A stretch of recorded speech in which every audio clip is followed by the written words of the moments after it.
Hola, hola, probando. 1, 2, 3. 2, 3, 1, 2, está bien. 1, 2, 3. Sí, 1, 2, 3, 1, 1. 2, 3, 4, 5, 6, 7, 8, 9, 10.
Cosas que dan muy rápido en 10 segundos. Que hago un mercado con los mismos precios y promos de la tienda.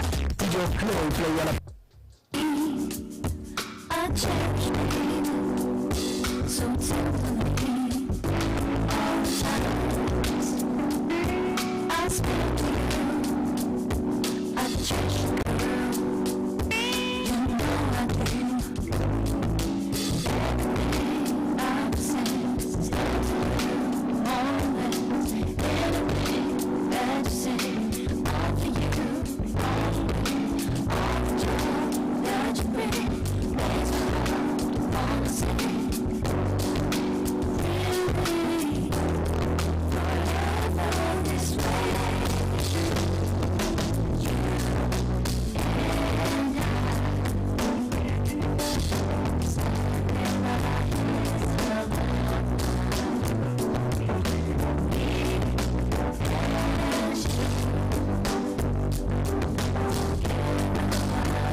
Sorry, I ain't got no money. I'm not trying to be funny, but I left it all at home today. You can call me what you wanna. I ain't giving you $1 this time. I ain't gonna run away. You might knock me down. You might knock me down. But I will get back up again. You can call it how you wanna. I ain't giving you $1 this time. I ain't gonna run away. This time. This time. This time. This time I ain't gonna run away. Not this time. Not this time. Not this time. This time I ain't gonna run away.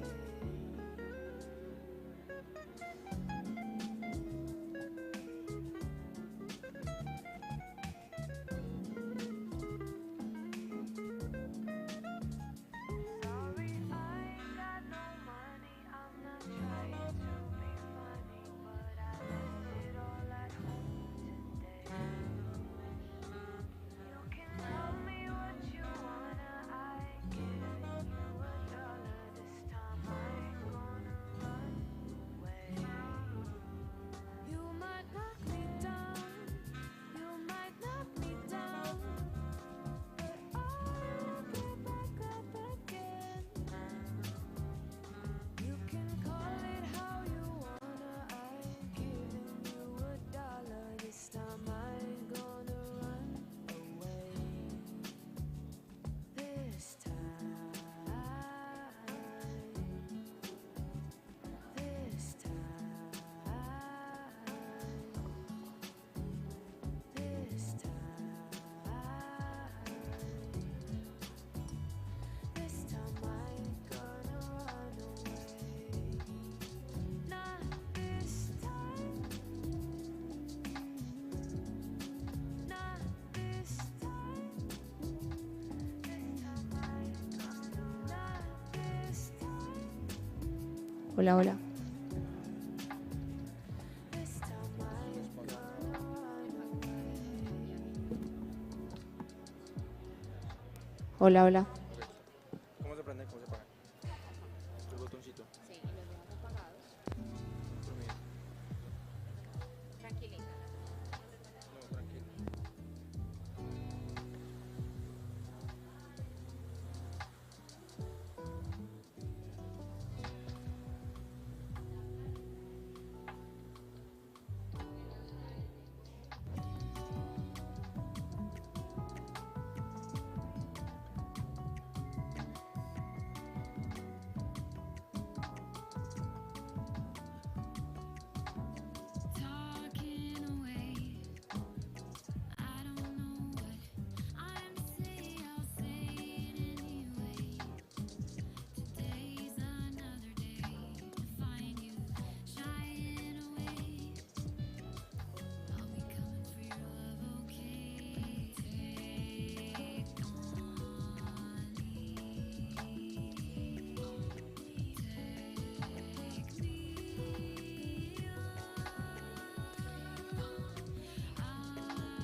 Hola, hola.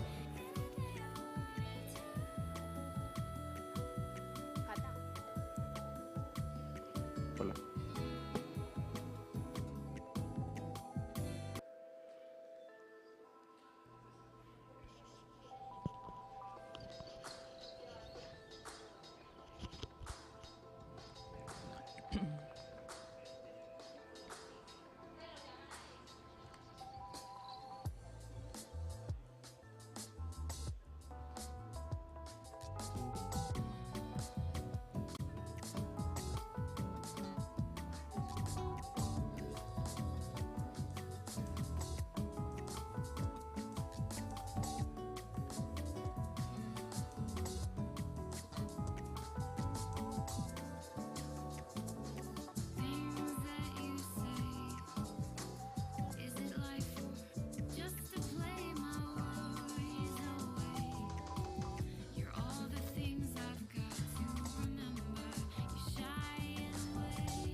Muy buenos días.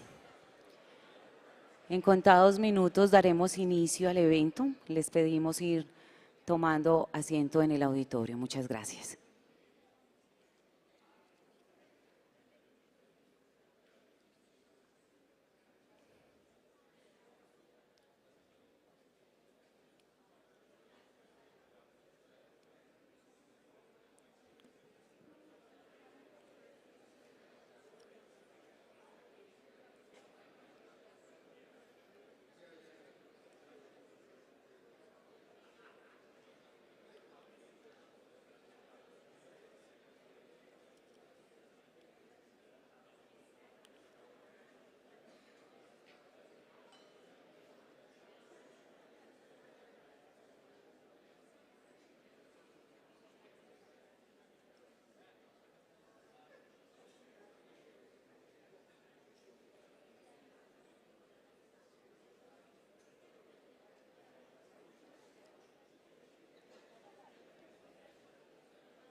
Welcome to the World Congress of the International Economic Association, and welcome to EAFIT, a community for innovation that connects students and researchers with the world.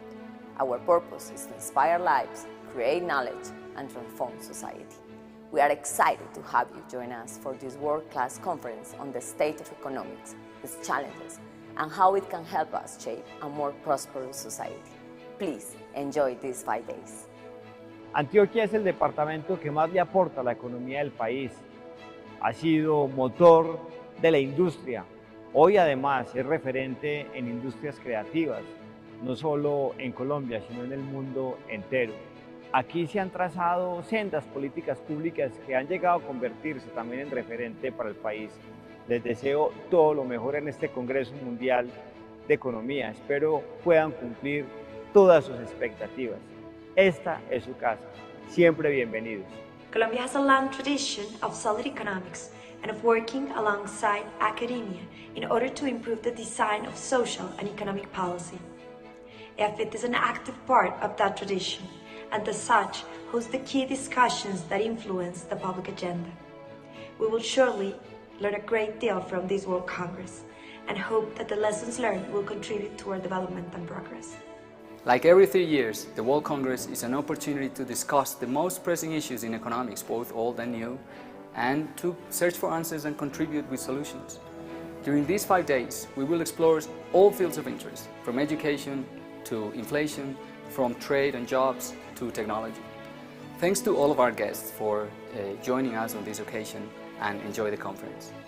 Nos espera una semana inolvidable, con 11 plenarias, 40 sesiones invitadas, 7 paneles de política, más de 100 sesiones contributivas y, sobre todo, un sinfín de conversaciones con un buen café de esta tierra. EAFIT, epicentro de las grandes conversaciones mundiales. Muy buenos días. Good morning to everyone. ¿Está la economía global Is the global economy at a inflexión? point of inflection? Esta es la pregunta This is a que nos question convoca en that el summons encuentro, us to this que nos Congress, invita a that pensar invites sobre us to nuestros think about logros our recientes en recent materia de achievements in terms convergencia y of desarrollo, convergency and y development, también and sobre los also desafíos about que the nos challenges aguardan that como we have to sociedad. face as society. Durante los últimos In años recent logramos years, we have sobreponernos con overcome resiliencia with a una resiliency crisis an económica economic y and social social crisis causada por la caused by the pandemia, a pandemic. pesar de que las Although economías there se are recuperan economies a that are diferentes recovering at different velocidades. speeds.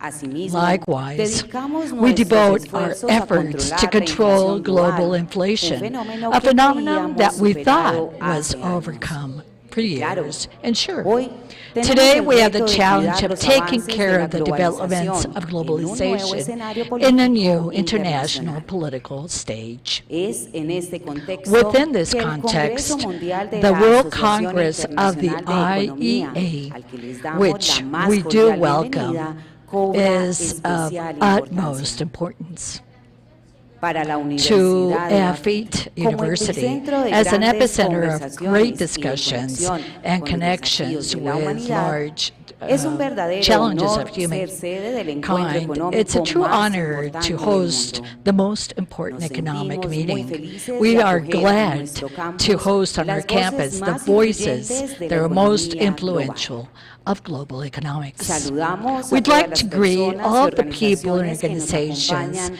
that en are here with representación us de la representing academia, the de academia, las organizaciones multilateral multilaterales y de los organizations, organismos and government gubernamentales, y en el que organisms, además and in which agradecemos la we'd like to participación also en thank esta the instalación participation de of Aníbal Aníbal Gaviria Correo, the governor of de Antioquia, Leonardo Leonardo Villar Villar Gómez, Gómez, general manager of the Colombian Central Bank, and Danny Roderick, president of the International Economic Association. Esperamos We que las hope- cerca de 400 ponencias, los 7 paneles de política, las 11 plenarias, más de 100 sesiones contributivas y las 40 sesiones invitadas enriquezcan el intercambio de conocimientos y perspectivas y propicien conexiones con el potencial de generar soluciones para los desafíos que tenemos como sociedad.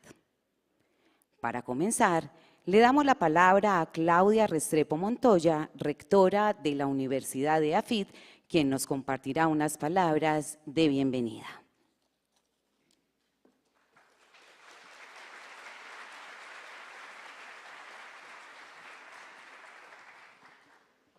Welcome to EAFIT. Muy buenos días para todos y para todas. Señor Álvaro Uribe Vélez, expresidente de la República de Colombia, bienvenido. Señor Aníbal Gaviria, gobernador de Antioquia, gracias por compartir este espacio. Un saludo muy especial al señor Dani Rodri, presidente de la Asociación Internacional de Economía, a Elehan Hellman, presidente electo de la Asociación Internacional de Economía, a Michael Kramer, Premio Nobel de Economía, Eric Maskin, Premio Nobel de Economía, a David Escobar, que es nuestro presidente del Consejo de la Universidad EAFIT y a la vez director de Confama, una de las instituciones sociales de la región, a Gita Gopina, subdirectora general del Fondo Monetario Internacional, Leonardo Villar, gerente general del Banco de la República de Colombia, José Antonio Campo, profesor de Colombia, exministro de Hacienda y parte de nuestro comité, digamos, técnico y ejecutivo en la organización del evento. A Ana Fernanda Mayvasca, nuestra presidenta del Consejo Privado de Competitividad, que también fue mano derecha en la construcción de la recepción en nuestra ciudad. A Rodrigo Penadillo, representante de Colombia del Banco de Desarrollo de América Latina y el Caribe. Y a todos y a cada uno de ustedes, gracias por estar aquí. Esperamos que EAFIT sea la casa en la cual se puedan dar las grandes discusiones en estos 5 días. En este país, al igual que en la economía mundial, estamos llenos de desafíos frente al futuro. Una abultada deuda pública, unos que hemos heredado de la pandemia, la inflación, la inevitable desaceleración económica son también parte del día a día en un tiempo de reformas en nuestro país.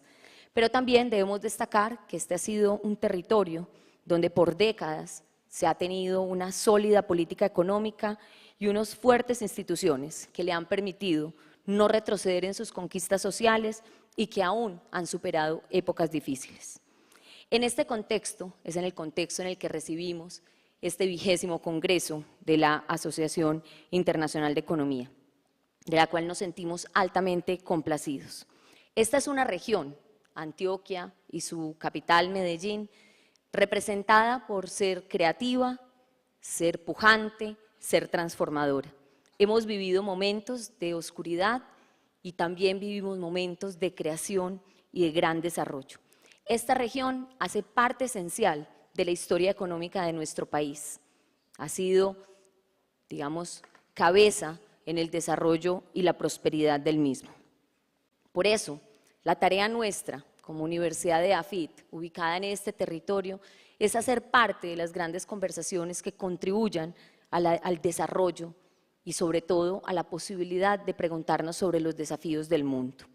En esta universidad, como todas las universidades, que debemos ser centros para el debate, para el aprendizaje y para la investigación, queremos desde lo filosófico dar paso a lo bello, a lo bueno y a lo verdadero, que es en últimas el corazón de una universidad. Esperamos que en estos 5 días podamos vivir en esta agenda académica el desarrollo, la posibilidad, la pregunta, la curiosidad y sobre todo dejar lecciones que permitan a muchos tomar decisiones acertadas alrededor del desarrollo futuro. Es para nosotros, digamos, y este espacio, sobre todo, la posibilidad de agradecer. Primero, agradecer sin duda a la Asociación Internacional de Economía por pensar en Medellín y por pensar en EAFIT como una casa en la cual podemos tener ser centro de estas conversaciones. De manera muy especial queremos agradecer al presidente actual y al presidente electo de la asociación por ser parte de esta organización y por permitirnos de nuevo ser la casa y acogerlos. A todo el equipo de América Latina de la asociación que han sido claves en el desarrollo de este encuentro. A nuestro comité académico, al comité ejecutivo, que de alguna u otra manera contribuyeron a que pudiéramos durante este año que acaba de pasar tener conversaciones a fondo sobre cuáles serían los asuntos relevantes a tratar en este espacio y sin duda a todos y a cada uno de los del equipo que hoy materializan en este espacio, a los profesores, a todo el equipo de trabajo de la Universidad de AFIT, que también muchos de ustedes pudieron conectar en este año para poder llegar aquí y que son quienes detrás, de manera invisible, están materializando este encuentro. A todos y a cada uno de ustedes, gracias primero por darse el espacio para la conversación, por estar abiertos al aprendizaje y sobre todo por ser parte de uno de los asuntos fundamentales que hoy nos debe desafiar, y es estar pensando en el futuro, estar pensando en cómo hoy estamos construyendo, cultivando el humanismo, pero también dándole paso a la apropiación social del conocimiento, a traspasar los límites de las ideologías, a traspasar los límites de la pobreza de argumentos y permitirnos ser un escenario de deliberación y de aprendizaje compartido. Bienvenidos de nuevo a Colombia, a Antioquia, a Medellín y sobre todo a esta casa de conocimiento que es AFIT. Disfruten mucho estos 5 días.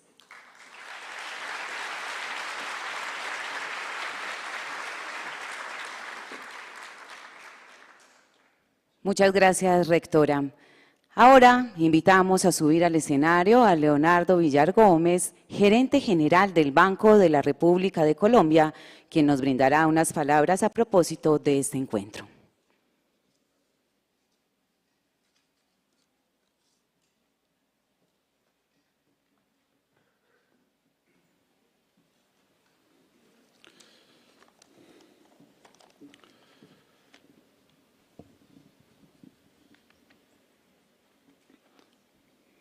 Muy buenos días, doctor Aníbal Gaviria, Governor of Antioquia, doctora Claudia Restrepo, President of the University AFIT, Professor Danny Roderick, President of the International Economic Association, IEA, Professor Elhanan Heldman, elected President of the IEA, Professor Gita Gopinath, Deputy Director of the IMF, former President of Colombia, Señor Álvaro Uribe Vélez, Professor José Antonio Campo, former Finance Minister of Colombia, dear members of the IEA, professors, students, colleagues, and friends. On behalf of the Banco de la República, the Colombian Central Bank, I thank the conference organizers, both at IEA and EAFIT, for inviting the bank to participate in this ceremony and this conference. Banco de la República was founded in 1923, and we cherish this opportunity to celebrate our first centennial with fellow economists from around the 100 world. años con colegas de todo el mundo y vamos a tener eventos académicos y culturales durante todo el año para apoyar nuestro papel y para poder cumplir los objetivos como Banco Central. Tenemos un grupo de investigación grande que cubre y abarca todo lo que son los campos macroeconómicos, pero también aplicando microeconomía y microeconomía. Un estudio reciente publicado por el banco en el 2022, publicado en las revistas grandes e importantes del mundo de economía, dice que nuestro grupo de investigación es de los primeros y más importantes del mundo y número 14 de todo el mundo. Si tenemos en cuenta que tenemos instituciones antes que nosotros como el BID y el IMF y también el sistema de investigación de Estados Unidos. Nosotros somos el sexto como país en cuanto a los mejores bancos centrales del mundo. Entonces, nosotros apoyamos las políticas de decisiones monetarias y cómo diseñar mejor las políticas económicas. Y también tomamos con seriedad todo lo que hacemos con la comunidad de investigación. Muchos de nuestros investigadores van a ser parte de estas conferencias y vamos a tener coautores como la profesora Gopinath. Estoy seguro que esta conferencia va a enriquecer el trabajo de todos los participantes y va a mejorar el conocimiento de nuestras sociedades, y nosotros vamos a poder crear mejores políticas. También esperamos que esto sea una oportunidad para que los visitantes del extranjero que puedan disfrutar a Medellín y su hospitalidad. Éxitos en las conferencias.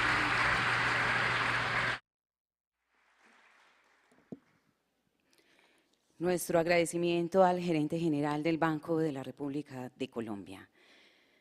Les recordamos a todos los asistentes que contamos con equipos de traducción simultánea. Los equipos están siendo entregados en el hall del auditorio. A continuación, se dirige a ustedes el gobernador de Antioquia, Aníbal Gaviria Correa.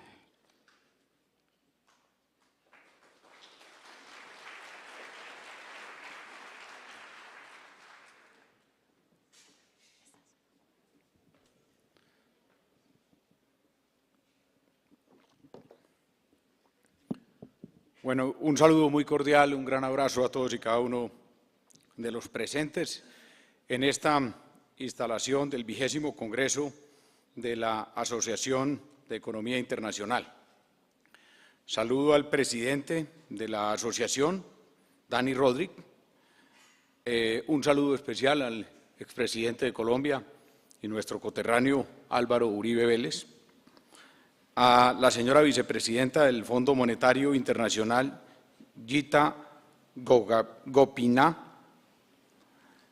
a el gerente del Banco General de la República, Leonardo Villar, un saludo al presidente del Consejo Superior de AFIT, mi amigo y compañero David Escobar, a Claudia Restrepo Montoya, la rectora de la universidad y nuestra gran anfitriona, a los demás rectores de universidades de Antioquia y de Colombia que nos acompañan, a el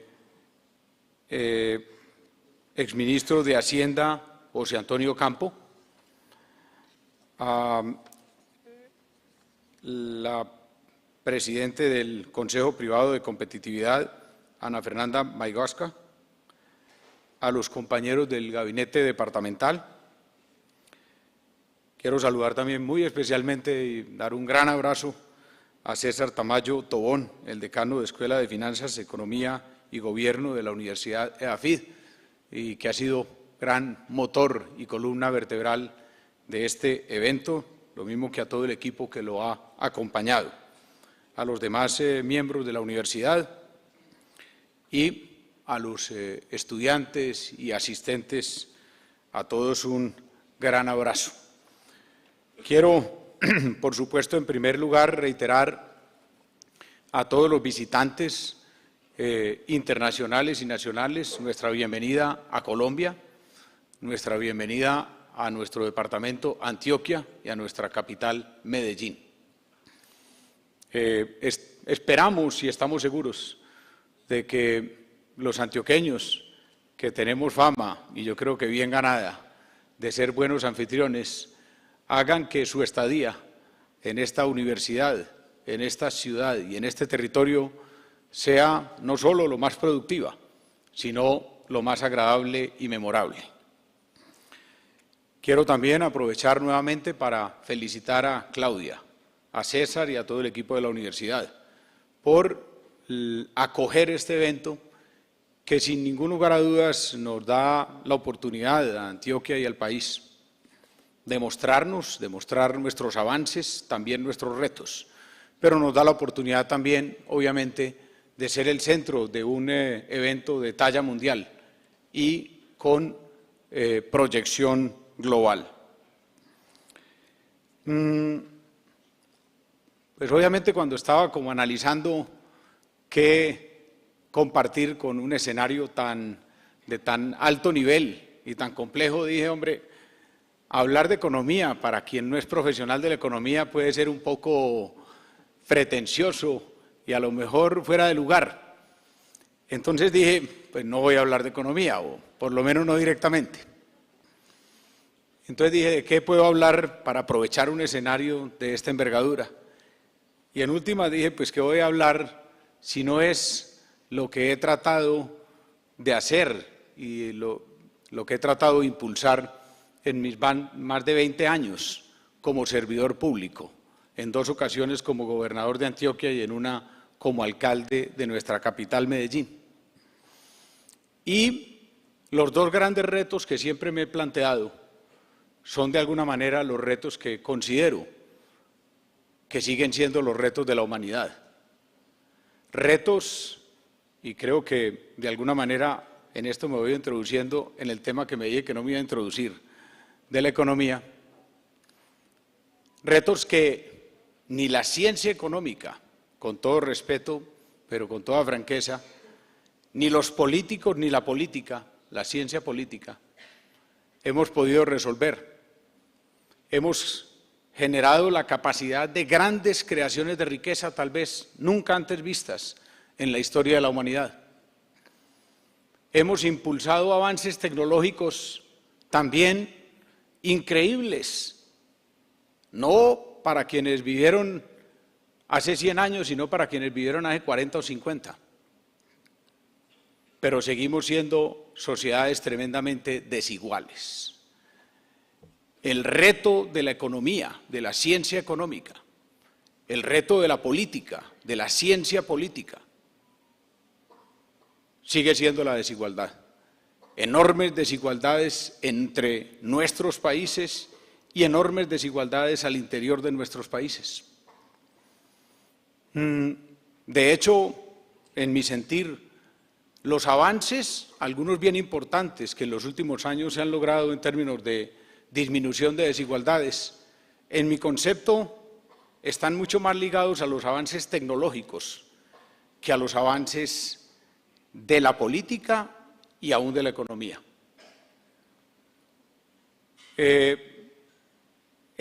Las posibilidades que la tecnología de la comunicación móvil nos han dado han permitido que en los últimos 20, 25 años las personas se intercomuniquen como nunca antes, globalmente.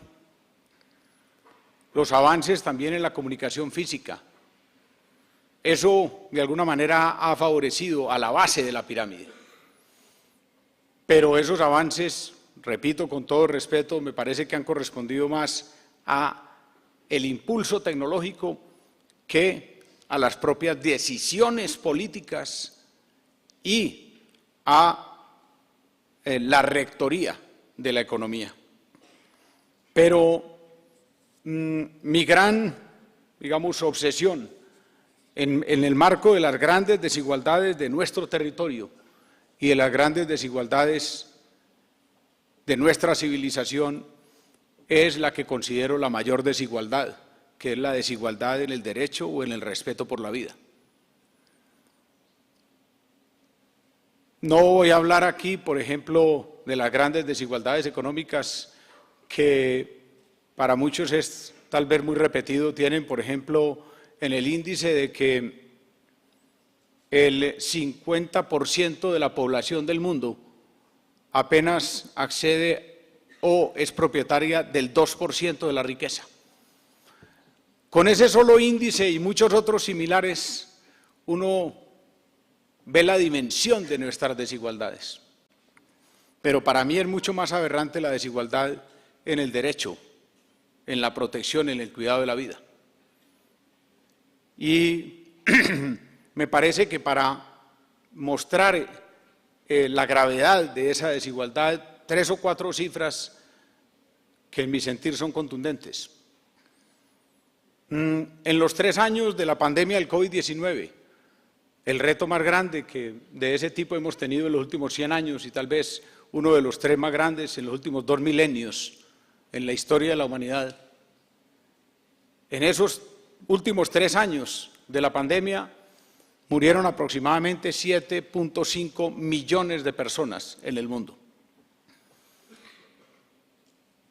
Pero resulta que esa es la misma cifra de niños menores de 5 años que mueren anualmente, todos los años en el mundo. Y de esos 7.5 millones de niños menores de 5 años. Entre el 95 y el 98% de esas muertes son hoy completamente evitables, con las capacidades tecnológicas y con las capacidades económicas actuales del mundo, no con las futuras. La tasa de mortalidad infantil en Islandia es de 1 a 1.5 niños por 1000 nacidos vivos. La tasa de mortalidad en países como Somalia o Sierra Leona es de más de 80 niños menores de 5 años nacidos vivos por 1000.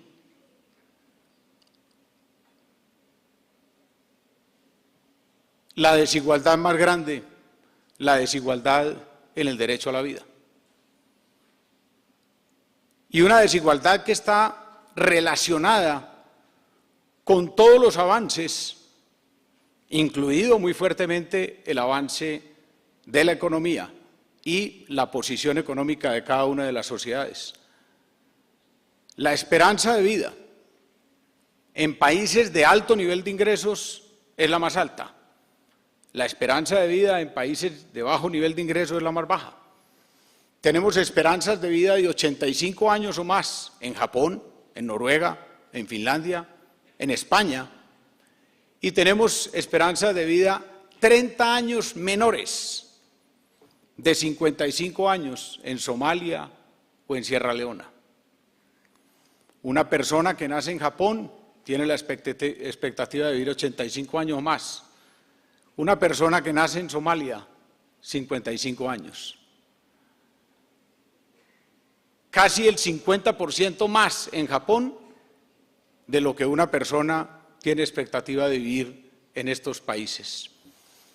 Y no estamos hablando, otra vez lo repito, de futurología. Hoy, con las capacidades de la medicina, con las capacidades de la salubridad, con las capacidades de la economía, de la tecnología, esto es lo que sucede.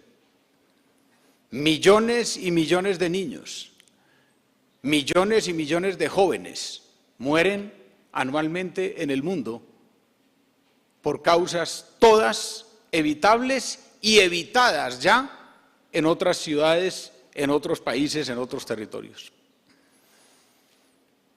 Por ello he venido y consideré que no era mejor escenario que este, aunque puede sonar, como lo decía al principio, un poco pretencioso, agitando una idea que no es nueva, pero que de alguna manera tiene un origen en propuestas que ya el mundo ha venido acogiendo.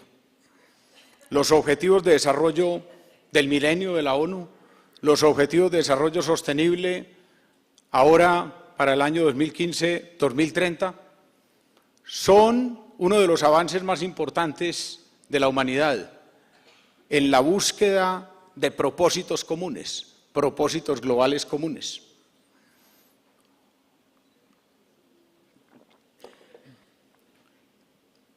Pero esos objetivos importantes, trascendentales de los países, de las sociedades, adolecen en mi concepto de un problema para convertirse en un verdadero objetivo global, y es que son muy complejos.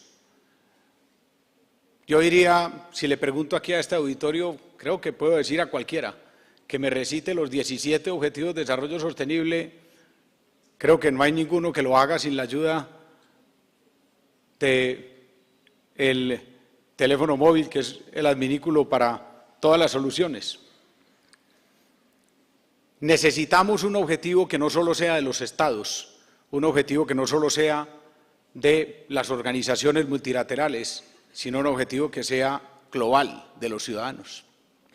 Para eso tiene que ser entendible, tiene que ser fácil y tiene que congregar en él a todos los demás objetivos.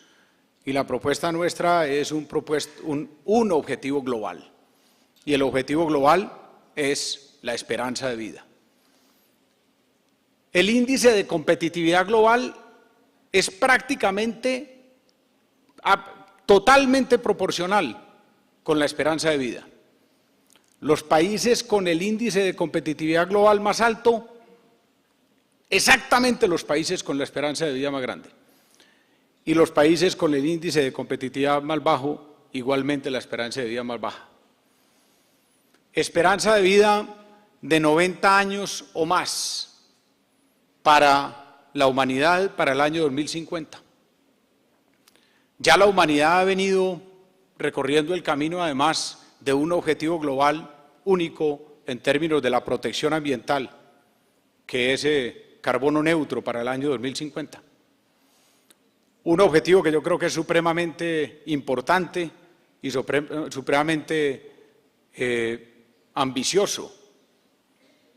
Pero a veces, con franqueza digo, si lo que yo en algunas ocasiones llamo la fiebre ambiental no nos permite ver la tragedia presente por estar previniendo la tragedia futura. No estamos muy concentrados en cuidar el planeta y cuidar las vidas futuras, pero tenemos millones y millones que hoy mueren por causas evitables. Es el mayor objetivo ético que creo que debe y puede tener la humanidad: el respeto, el cuidado, la defensa de la vida, la eliminación de la desigualdad en el respeto y el cuidado de la vida. Pero estoy convencido además de que no es solo el mayor objetivo ético, sino el mejor objetivo económico. Ya de alguna manera, para finalizar, el mundo lo hizo al enfrentar el COVID-19. Para salvar y proteger la vida, el mundo se paralizó. Paralizó la economía, paralizó la operación.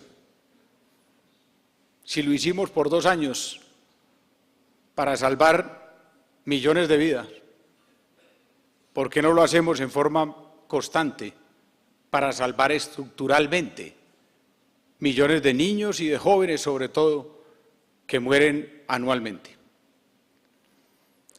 Bienvenidos y bienvenidas nuevamente a Medellín, Antioquia. Gracias a EAFIT y felicitaciones. Y esperamos que este congreso nos marque ruta en una época retadora, no solo para Medellín, Antioquia y Colombia, sino para el mundo entero. Un abrazo, bienvenidos y bienvenidas.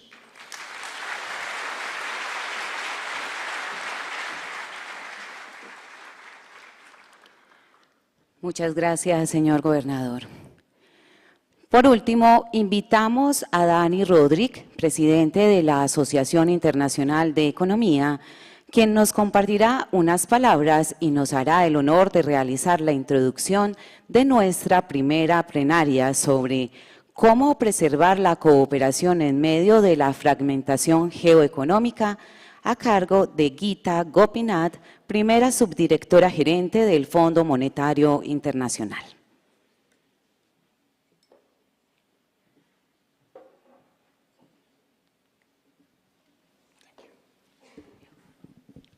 Good morning. It's a great pleasure to be here at the opening of this. De este maravilloso Congreso Mundial. Como bien saben, este Congreso se da cada 3 años. Este año me encanta anunciar que tenemos un número récord de participantes. Tenemos a más de 1000 personas, economistas, investigadores de todo, que se han registrado, y es un número récord. Y creo que el gobernador Gaviria ha tocado un reto muy significativo para todos, y tiene razón. Las inequidades de la expectativa de vida es un tema y un problema muy importante que enfrentamos, y ese problema ahora se desespera con el hecho de que el mundo está en un punto de inflexión, que es el tema de nuestro Congreso. Todo parece estar cambiando. Surgen nuevos retos, tenemos un nuevo contexto geopolítico, la transición climática se tiene que enfrentar. Hay países que están enfrentando problemas donde sus problemas de inclusión social están dañándolos más. Nosotros como economistas no podemos dar toda la respuesta a estos problemas, sí, pero sí podríamos brindar nuevas ideas y políticas, creando aproximaciones imaginativas. Siento mucho placer de haber liderado la IEA por 2 años. Es una institución maravillosa en su diversidad, con gente de todo el mundo. Creo que es una organización única y me encanta esa diversidad y el tipo de problema que el gobernador Gaviria acaba de abordar no se pueden resolver por parte de las capitales de investigación del mundo. Se necesita un conocimiento del contexto, la gente que conozca el ambiente local también. Y creo que eso es lo que aporta la IEA. Ya estamos tarde, pero rápidamente quiero agradecer a aquellos que hicieron que esto fuera posible, el presidente Claudia Restrepo de AFI, César Tamayo, quien ha liderado asegurándose que todo iba bien, Hanan Helman, que era antes del comité, que fue el que sacó adelante este programa, pero hay una persona en particular que quiero reconocer y sin quien no hubiéramos podido hacer este congreso, es Andrea Caballo. ¿Dónde estás? Andrea, como ustedes bien saben, es la gerente de la IEA y ha trabajado una iniciativa de mujeres líderes en el mundo de la economía. Es un programa de investigaciones que tiene que ver con trabajos entre países, en 3 continentes, trabajos cuantitativos, calitativos, y donde la idea es amplificar las voces de las mujeres. Tenemos un panel de plenaria que va a mostrarles nuestras ambiciones. Eso es mañana a las 2 de la tarde. Espero que ustedes puedan ir a escuchar eso. Con eso, de nuevo, gracias. Espero que sort of interesting, stimulating, and an engaging event. With that, I think we're going to be moving right into our first session. So I invite our first keynote speaker, Gita Gopinath, to join us. Gita.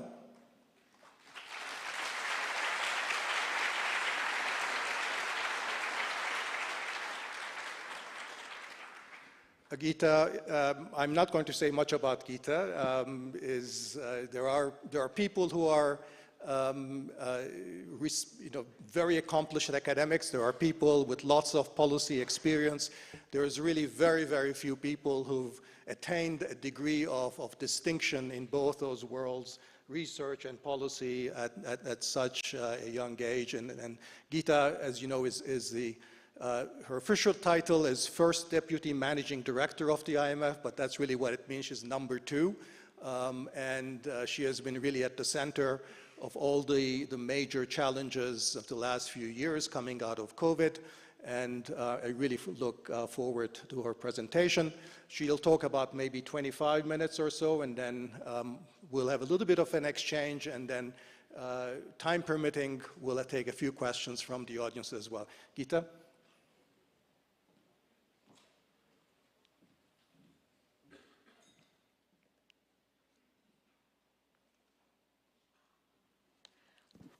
Thank you, Danny, and thanks to all of you for being here.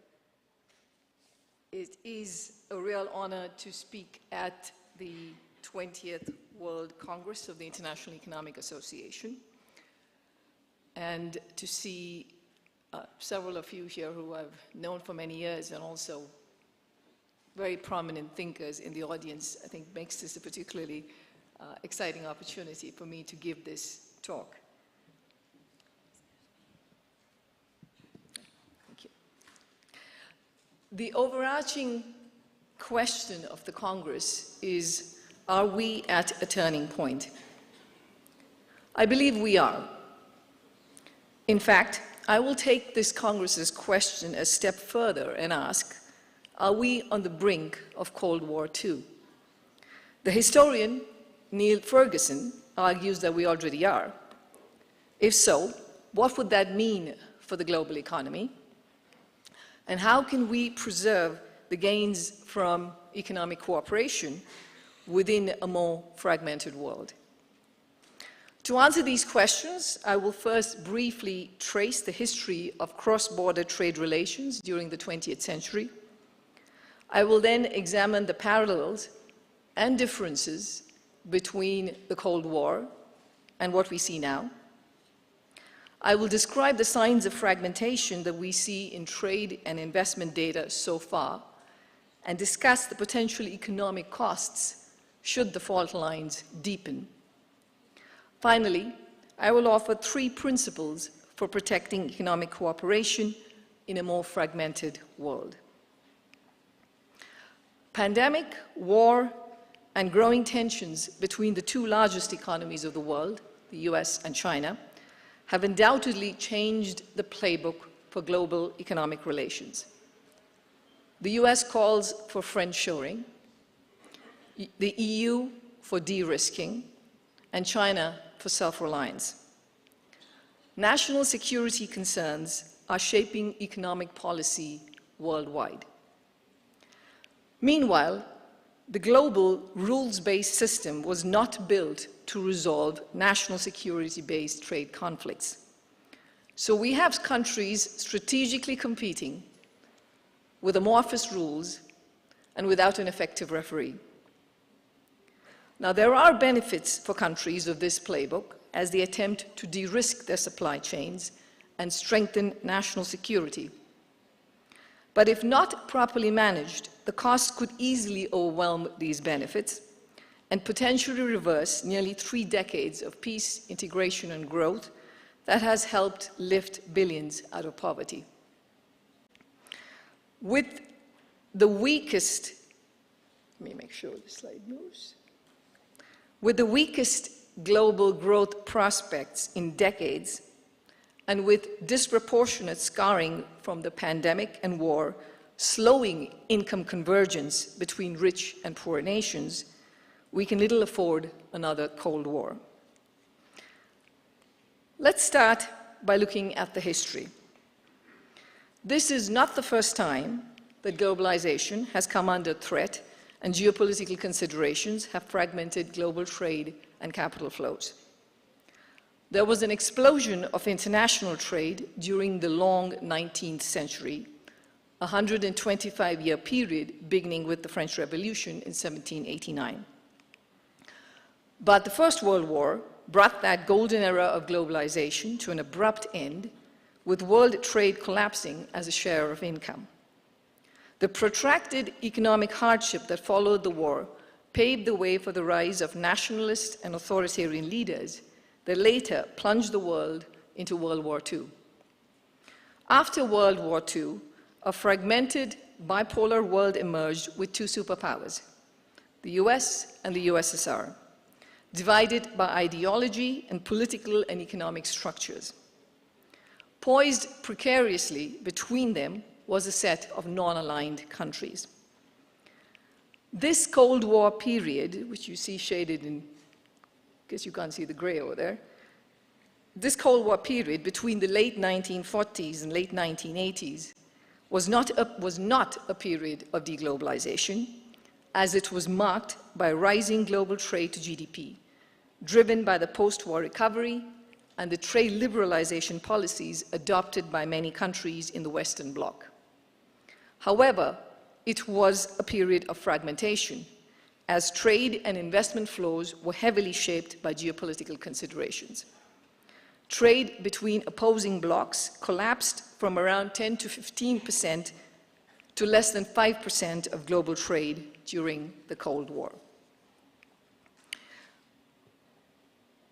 With the end of the Cold War, trade between previously rival blocs expanded rapidly, reaching almost a quarter of world trade in the following decade. The end of the Cold War also coincided with the hyperglobalization period of the 1990s and 2000s. Technological innovations, unilateral and multilateral trade liberalization, and geopolitical and institutional changes all coalesced to lift economic integration to levels not seen before. Since 2008, however, the pace of globalization has stagnated, the so-called slowbalization, with trade to GDP stabilizing as the forces that helped spur hyperglobalization naturally waned. That brings us to the present day. Over the past 5 years, threats to the free flow of capital and goods have intensified as geopolitical risks have grown. Some measures, including tariffs or export restrictions, directly target trade and investment. Other behind-the-border measures indirectly affect trade flows, such as fiscal and financial support to specific domestic sectors and local content requirements. Around 3,000 trade-restricting measures were imposed last year, nearly 3 times the number imposed in 2019. Multinational firms in their earnings calls are increasingly discussing issues such as reshoring, nearshoring, frontshoring, and deglobalization.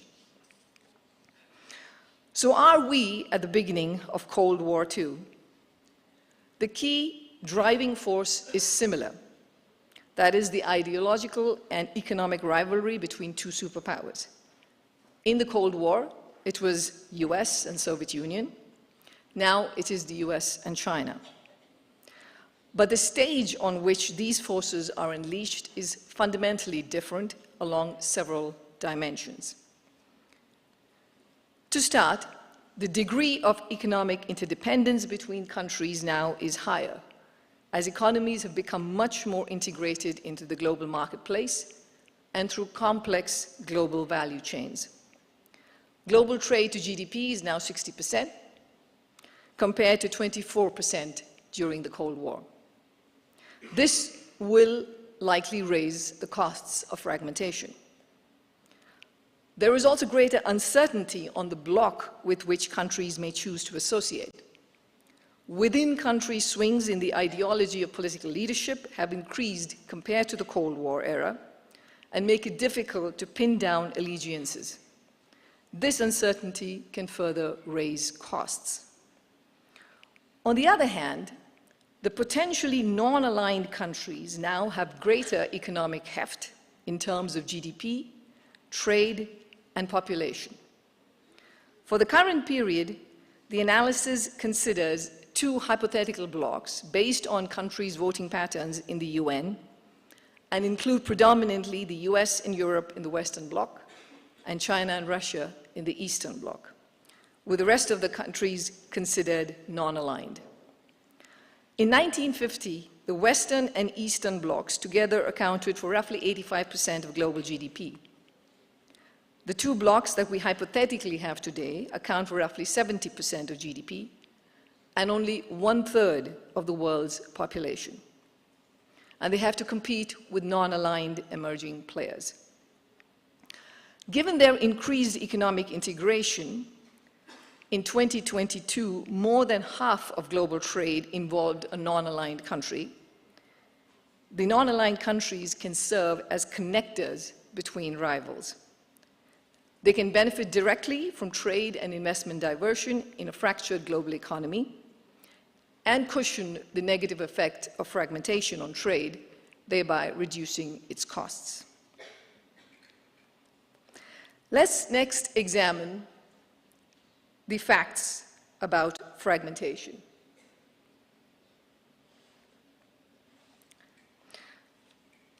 As you will see, there are signs of growing fault lines. Like the period of the Cold War, we do not see meaningful deglobalization, as the share of global trade in world GDP remains relatively stable. But we are beginning to see signs of fragmentation with meaningful shifts in underlying bilateral trading relations. While the growth of trade has slowed everywhere after the war in Ukraine, the growth between blocs that are not politically aligned has slowed more. Specifically, trade growth within blocs has decreased to 1.7% from 2.2% pre-war. Trade between blocs has declined from 3% pre-war to around negative 1.9%. On net, this generates 3.8 percentage points faster growth in trade within blocs as opposed to between blocs. Importantly, this pattern is not limited to just trade in strategic sectors, which are most likely to be targeted by policymakers and potentially helps countries de-risk. It also appears in trade of non-strategic products. There are also clear signs that global foreign direct investment is segmenting along geopolitical lines. Announced FDI projects between blocs declined more than those within blocs after the onset of the war in Ukraine, while FDI to non-aligned countries have sharply increased. In fact, almost 40% of announced FDI projects were in those economies in the third quarter of this year. This occurred alongside the resurgence of trade tensions between the US and China, between whom direct links are being severed. China is no longer the largest trading partner to the US, and its share of US imports have fallen by almost 10 percentage points in 5 years, from 22% in 2018 to 13% in the first half of this year. The trade restrictions imposed since the onset of the US-China trade tensions in 2018 have effectively curbed Chinese imports of tariffed products. China is also no longer a prominent destination for outward US FDI, losing rank to emerging markets such as India, Mexico, and the UAE in the number of announced FDI projects. But there is suggestive evidence that direct links between US and China are simply being replaced by indirect links. Countries that have gained the most in US import share, such as Mexico and Vietnam, have also gained more in China's export shares. The same countries are also larger recipients of Chinese FDI.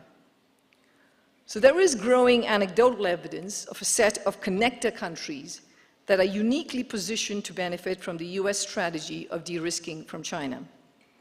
This is due to factors such as their location, natural endowments, and free trade agreements with both sides. For example, large electronics manufacturers have accelerated relocating production from China to Vietnam, given US tariffs on Chinese goods. However, Vietnam sources most inputs from China, while most exports go to the US. Meanwhile, Mexico eclipsed China as the biggest exporter of goods to the US in 2023. But many manufacturers opening plants in Mexico are Chinese companies, targeting the US market. According to the Mexican Association of Private Industrial Parks, 1 in 5 new businesses in the next 2 years will be Chinese. This anecdotal evidence, along with correlations in the data, point to lengthening supply chains. This is supported by a recent BIS study, which examined data from more than 25,000 companies and found that supply chains have lengthened in the last 2 years, especially those involving Chinese suppliers and US customers. In sum, fragmentation is already a reality as geopolitical alignments shape trade and investment flows, a process that will likely continue. But despite efforts by the 2 biggest economies to cut ties, it's not yet clear how effective they will be in a deeply integrated and connected global economy. If fragmentation deepens, what would be the economic cost? And how will those costs be transmitted? With trade being the main channel through which fragmentation could reshape the global economy, imposing restrictions on trade would diminish the efficiency gains from specialization, limit economies of scale due to smaller markets, and reduce competitive pressures. The capacity of trade to incentivize within industry reallocation and generate productivity gains would be stifled. Less trade would also imply less knowledge diffusion, a key benefit of integration, which could also be reduced by fragmentation of cross-border direct investment. Fragmentation of capital flows would limit capital accumulation because of lower foreign direct investment and affect the allocation of capital, asset prices, and the international payment system, posing macro-financial stability risks and potentially leading to a more volatile economy. The estimates of the economic costs of fragmentation vary widely and are highly uncertain. But recent and ongoing work at the IMF suggests that these costs could be large and weigh disproportionately on developing countries. If the global economy were to fragment into two blocks based on the UN voting on the 2022 Ukraine resolution and trade between the two blocks were eliminated, global losses are estimated to be about 2.5% of GDP. But depending on economies' ability to adjust, the losses could reach as high as 7% of GDP. At the country level, losses are especially large for lower income and emerging market economies. FDI fragmentation in a world divided into two blocks centered around the US and China, with some countries remaining non-aligned, could result in long-term global losses of around 2% of GDP. As in the case of trade, the losses are larger for less advanced regions, which depend more on inflows from the opposing bloc. But a lot will depend on how exactly trade and investment fracture. If some economies remain non-aligned and continue engaging with all partners, they could benefit from the diversion of trade and investment. Our simulations suggest that if only trade between a US-Europe bloc and a China-Russia bloc is disrupted, the remaining economies will see some gains on average. Latin American countries are well placed to benefit in such a scenario. For example, Mexico's proximity with the US could boost its manufacturing sector, while South America's commodity exporters could gain market shares.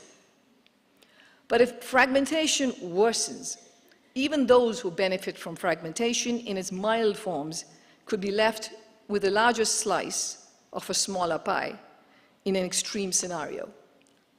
In short, everyone would lose. Fragmentation would also inhibit our efforts to address other global challenges that demand international cooperation. The breadth of these challenges, from climate change to AI, is immense.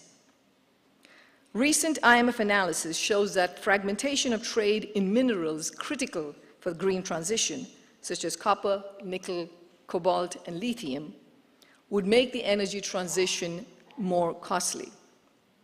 Because these minerals are geographically concentrated and not easily substituted, disrupting their trade would lead to sharp swings in their prices, suppressing investment in renewables and EV production.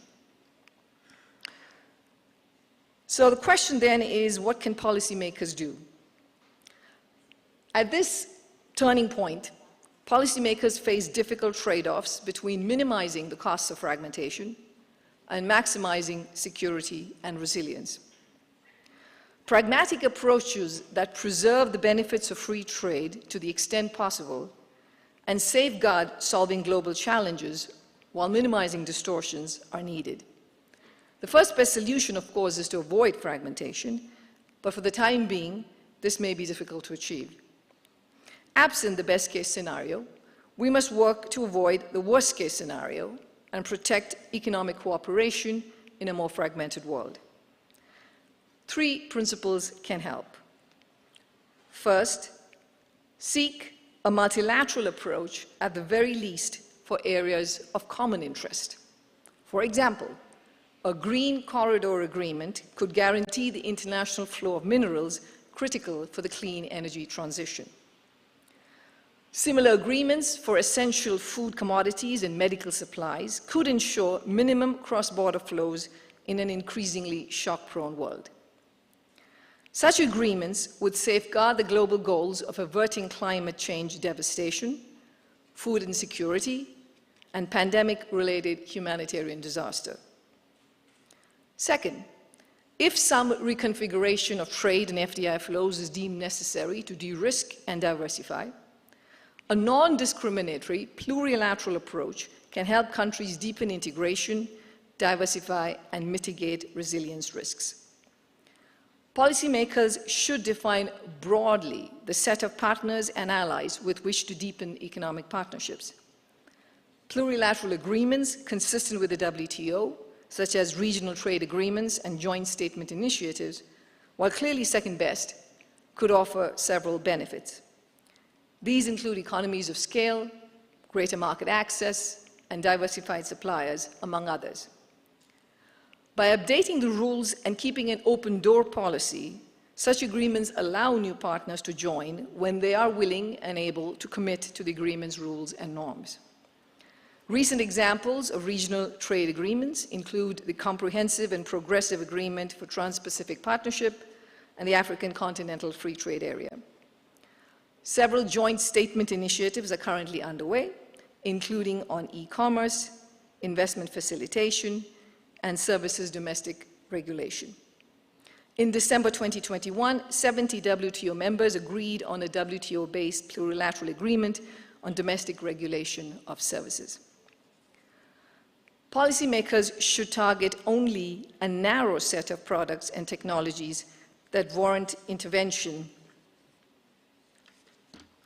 on economic security grounds. Before deciding to bring production home, they must carefully consider whether there is truly a lack of supplies from less risky regions and make an objective assessment of the social and economic costs of supply disruptions. This is especially the case for widely used technologies such as semiconductors. Third, restrict unilateral policy actions such as industrial policies to addressing externalities and market distortions and be time-bound. Limit their goal to correcting market failures while preserving market forces where they can allocate resources most efficiently. It is critical to carefully evaluate industrial policies, both in terms of their effectiveness in achieving stated outcomes and the associated economic costs, including cross-border spillovers. Domestically, industrial policies may be hard to limit or roll back given their concentrated benefits and diffused costs. Internationally, such policies may lead to retaliation, which would deepen fragmentation. According to recent IMF estimates, if China introduces a subsidy, the likelihood that the European Union imposes a trade restricting measure within 12 months in response to the subsidy is 90%. An intergovernmental dialogue or a consultation framework on industrial policies could help improve data and information sharing and identify the impact of policies, including their unintended consequences across borders. Over time, steady lines of communication could help develop international rules and norms on the appropriate use and design of industrial policies, making it easier for companies to adjust to the new environment. On each of these 3 principles, we can look for blueprints from the last Cold War. Throughout that period, the US and Soviet Union made several agreements to avoid nuclear catastrophe. Both superpowers subscribed to the doctrine of mutually assured destruction, knowing that an attack by one will ultimately lead to total annihilation. If we descend into Cold War II knowing the costs, we may not see mutually assured economic destruction, but we could see an annihilation of the gains from open trade. Ultimately, policymakers must not lose sight of those gains. It is in their and everyone's best interest to advocate strongly for a multilateral rules-based trading system and the institutions that support it. Of course, economic integration has not benefited everyone. Acknowledging this is critical to understanding additional motivations behind global inward shifts, and domestic policies must adjust to broaden their benefits. But it has helped billions of people become wealthier, healthier, and better educated since the end of the Cold War. The size of the global economy has roughly tripled, and nearly 1.5 billion people were lifted out of extreme poverty. So let me conclude. While there are no signs of broad-based retreat from globalization, fault lines are emerging as geoeconomic fragmentation is increasingly a reality. If fragmentation deepens, we could find ourselves in a new Cold War. The economic costs of Cold War II could be large. The world has become much more integrated, and we face an unprecedented breadth of common challenges that a fragmented world cannot tackle. Yet, even in this new geopolitical reality, policymakers can seek solutions that minimize the costs of fragmentation. The focus should be on pragmatic approaches that preserve the benefits of free trade to the extent possible, safeguard solving global challenges while achieving domestic goals on security and resilience. Keeping open the lines of communications, as is being done by the US, China, and the European Union, can help prevent the worst outcomes from occurring. The non-aligned countries, which are mainly emerging and developing countries, can deploy their economic and diplomatic heft to keep the world integrated. After all, many emerging and developing countries face the biggest losses from a fragmented world, and while some benefit in the early stages of fragmentation, all lose in a full-blown Cold War. As we consider this turning point question over the next few days, I encourage all of us to think about how we can help achieve these solutions through our collaboration, through our research, and this will be critical to preserve what we have achieved and face the global challenges ahead. Thank you.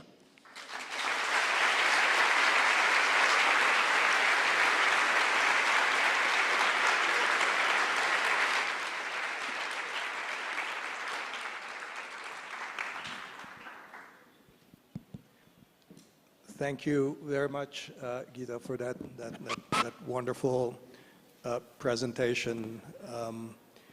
I wonder if we can show the last slide again, because I think that's was the one of the most interesting parts.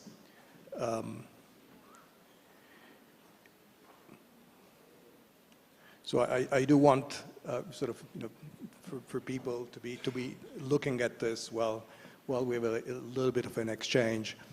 I think the point that this if we're going to have a second Cold War, it's going to look very different. I think it's a very important point.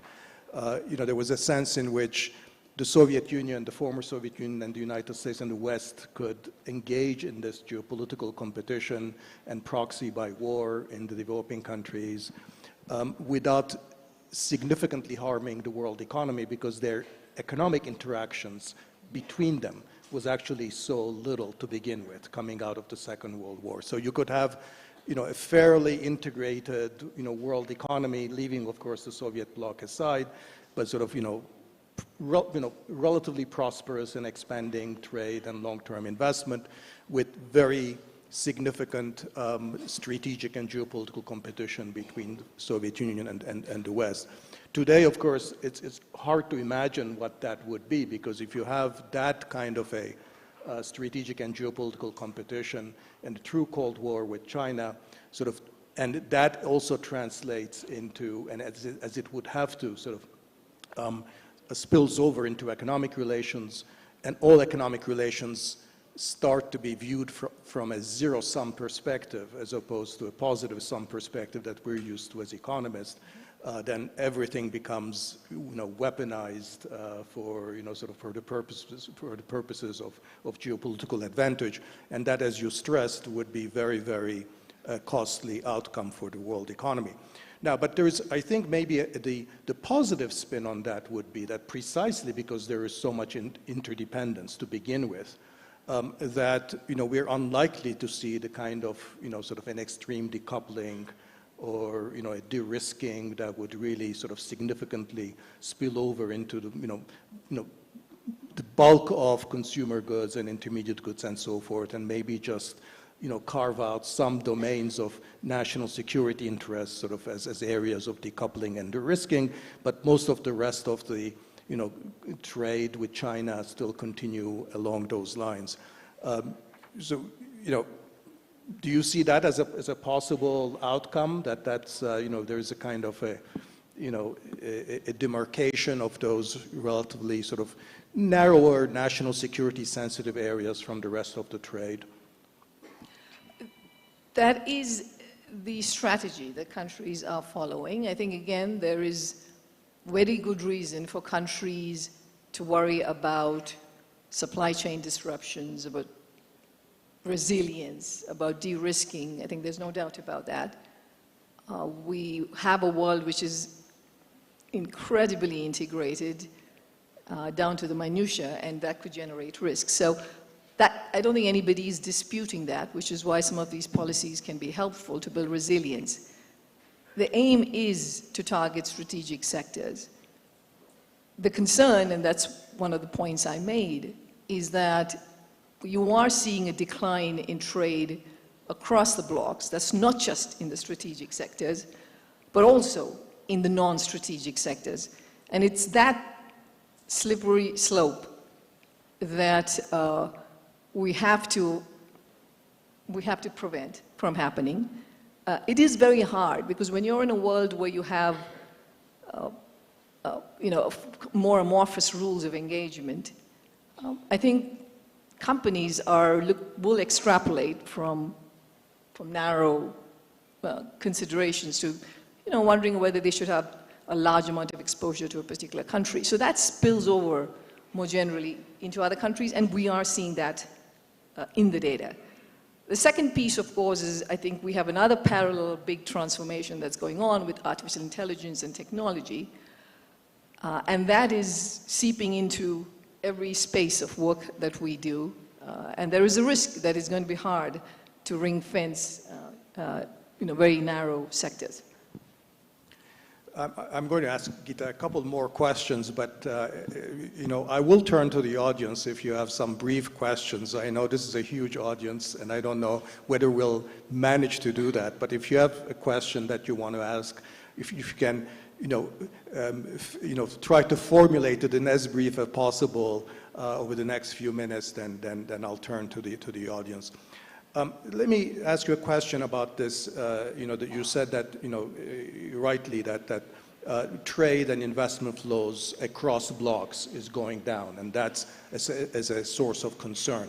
I wonder if these volume measures don't overestimate what the true costs are. Because when I think about sort of what's the consequence, suppose the world gets divided up into three blocks, sort of US and North Atlantic and sort of, middle income countries and developing countries and China and a few close allies.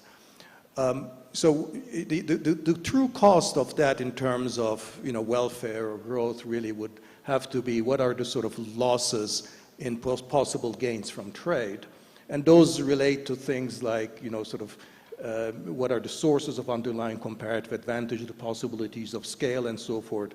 Now, as long as you have these very large blocks that can still have very wide discrepancies in underlying, shapers of comparative advantage, as long as they're very large so that they can still reap the scale economies. After all, we don't necessarily think that you need to operate on a global scale to maximally reap those increasing scale effects, that you can have a lot of reduction in the volume of trade without much reduction in the gains from trade.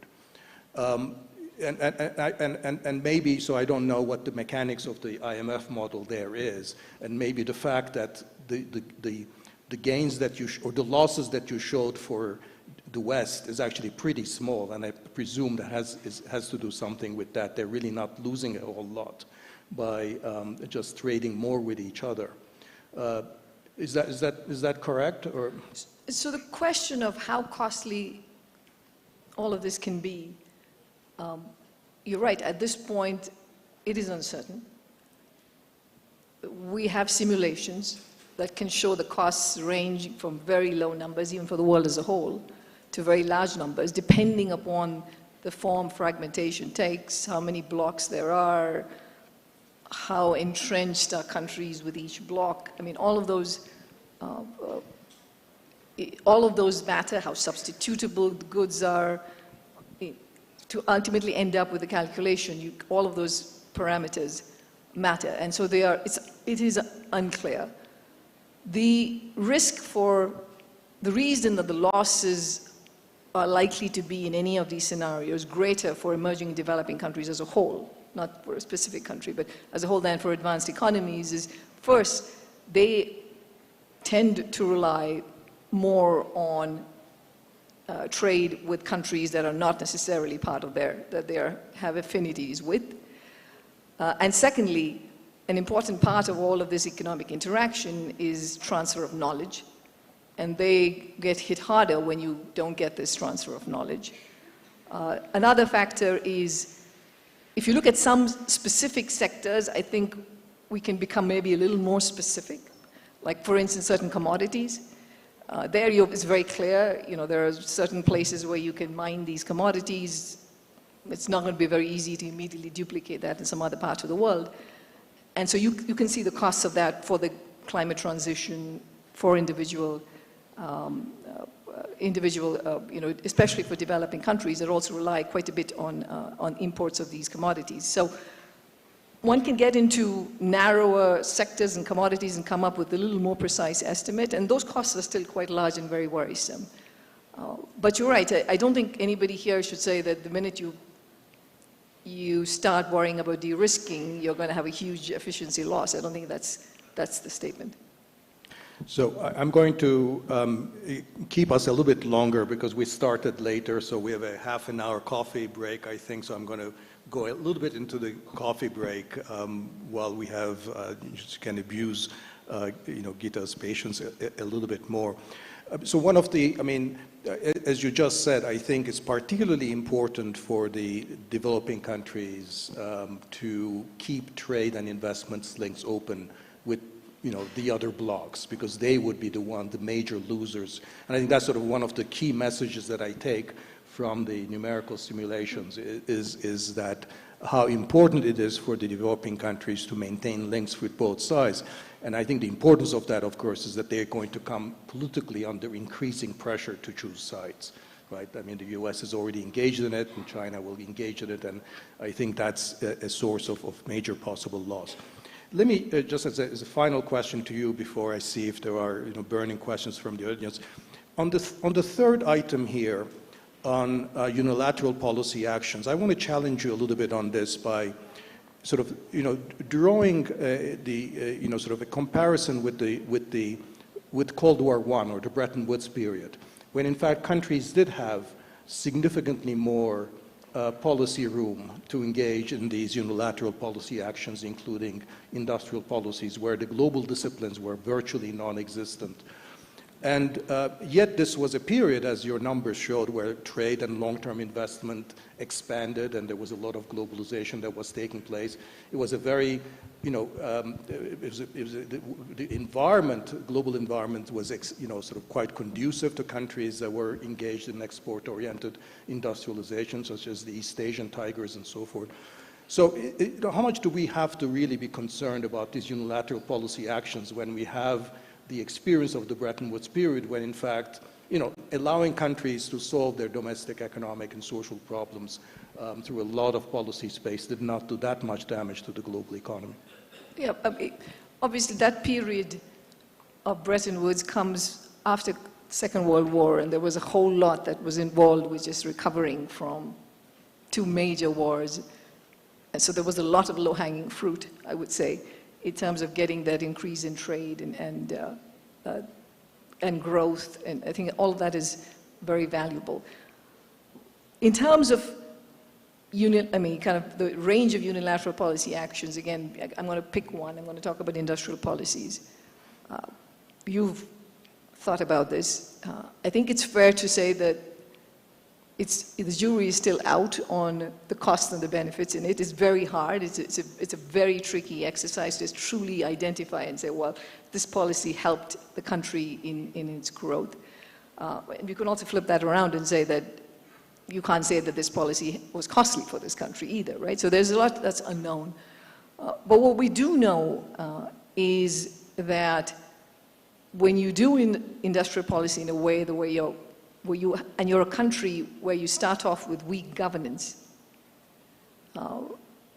usually you end up with, frankly, any reform failing. It's not just industrial policy, but any structural reform fails if you don't have good governance. And the temptation to do industrial policies tend to show up in countries where there's weaker governance, which means there's more rent-seeking behavior, there's more capture of profits. And these these costs are absolutely salient. And we see this among the many countries that we deal with in our surveillance. So I think if you can do incredibly smart industrial policy where you have good governance, you're able to target a market failure, keep it time bound, that is perfectly reasonable way to go. The problem again is that I think for most countries who are trying to use this, especially among emerging and developing countries, these governance issues are big. I mean, yet when countries fail on their monetary and fiscal policies or financial regulations, the IMF doesn't go and tell them, don't do these policies. They say, let's show you how to do it better, right? So it's not clear why, in the case of industrial policy, maybe it's not the IMF, but the World Bank shouldn't go and tell them how to do it better. I think on monetary and fiscal policy, by the way, to be clear, we also point out when there are inconsistencies and there are problems with it. And I think of monetary and fiscal policy in basic macro management. I think it benefits the country as a whole. Industrial policy tends to have a small group of people who benefit from it, and maybe that's probably one of the reasons why we could be a little more hesitant. Okay, so let's see. Do I see any hands shooting up? I do. I saw two people. I won't be able to call on too many people, so I'll go with Peter and Danny, and then one other question there, and we'll see how it goes. So can I just ask your questions quickly? Yeah. And then let's take it all in. I wonder if you need a microphone. Is there a microphone?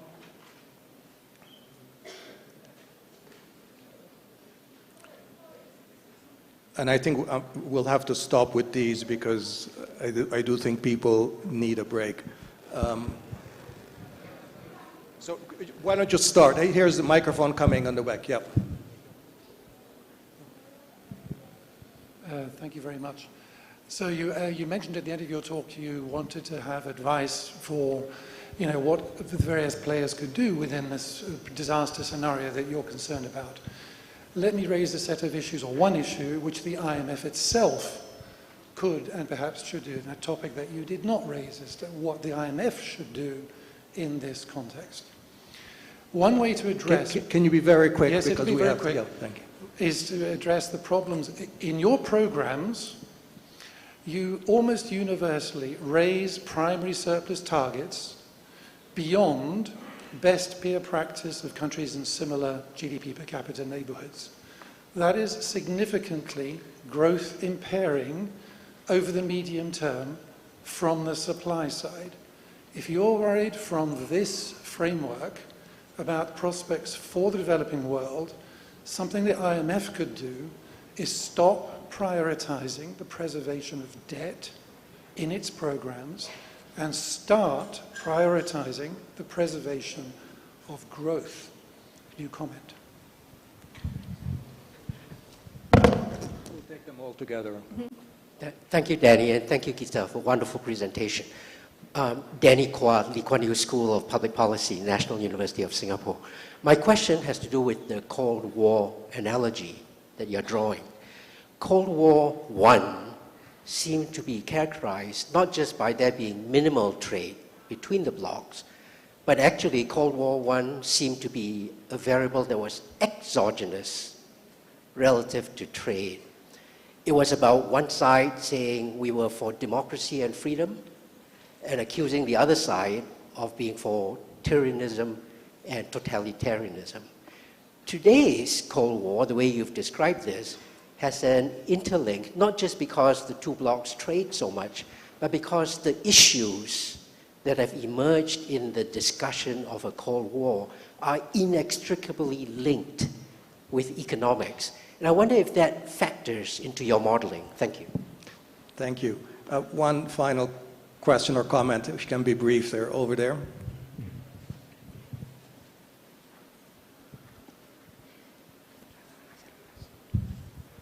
Danny Garcia, Universidad de Antioquia. Fascinating presentation. Thank you.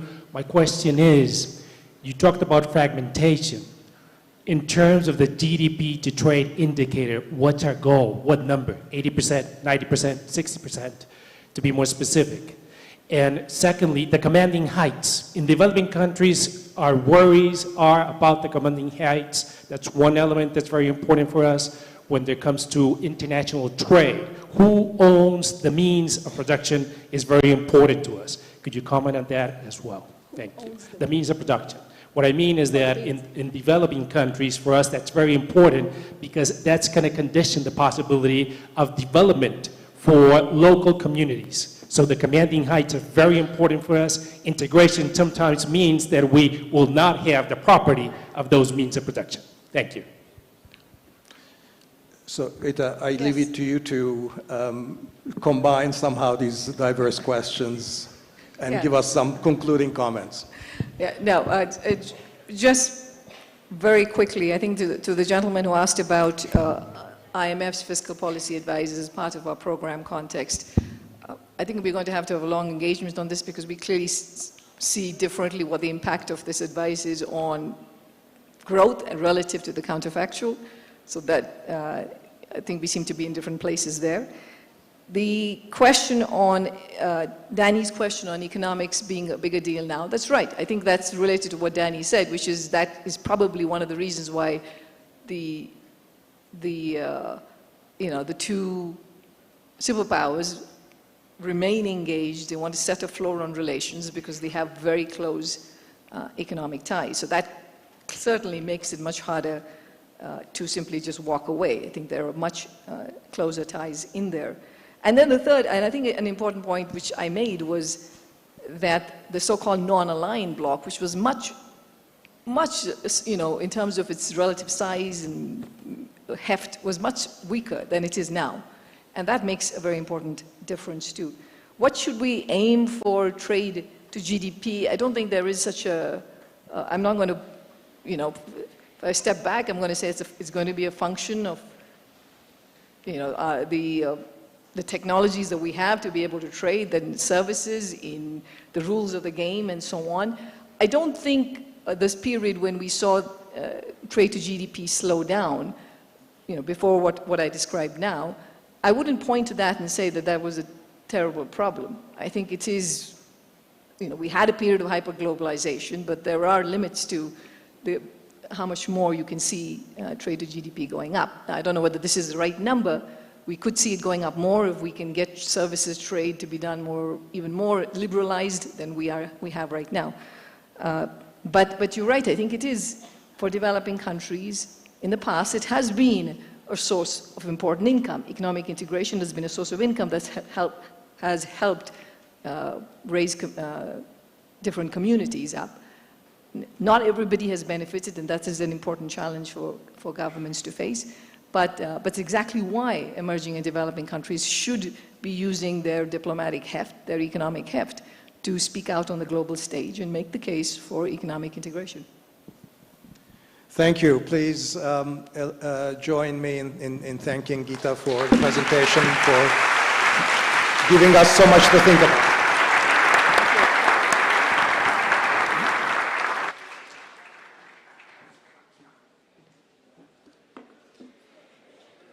Reciban de nuevo la más cálida bienvenida a EAFIT y a este encuentro que esperamos sea un espacio de intercambio de ideas y de conversación a partir de que podamos encontrar de manera conjunta soluciones para los desafíos de nuestra sociedad.